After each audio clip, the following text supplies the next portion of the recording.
Here's a bit of marriage advice that I learned 3 years ago, and it's greatly helped my marriage. My father passed away 3 years ago, and the way that I've seen my mother handle that loss is what changed a lot of things for me in my marriage. So, my mother and father, much like a lot of your parents probably, they were a lively couple. They loved one another, but when I tell you they could complain about each other, to me and my siblings about one another, they did. They complained a lot about all of the little annoyances that would happen in their marriage.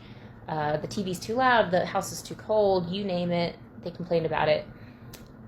But once my father passed away, you would be hard pressed to hear my mother speak a bad thought or word or complaint about my dad. Any time that we talk to her now about my father, she wholeheartedly misses him so much. And all I've heard her say since his death are the good things about him, how much she misses him, how wonderful he was, what a hard worker he was. And it's really just, it made me realize that a lot of the things in marriage that we fight about, that we argue about, that we complain about, are very forgivable things. Because when all is said and done, you don't dwell on those negative things. You don't constantly bring them up in your mind and ruminate on them the way you do when your spouse is still with you.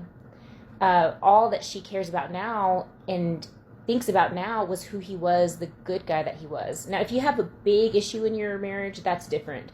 But I'm talking about those little things that we let build up and we fight about and argue about that aren't worth it. If it's something, think about it. If it's something that when they're passed away, would you still dwell on it? If the answer is no, then let it go. If it's something that you would dwell on once they're dead, that's something you need to work on with them now. But I don't want to waste my time, my precious time with my husband on this earth, dwelling on things that won't matter once he's gone. And that has helped me the most the last 3 years.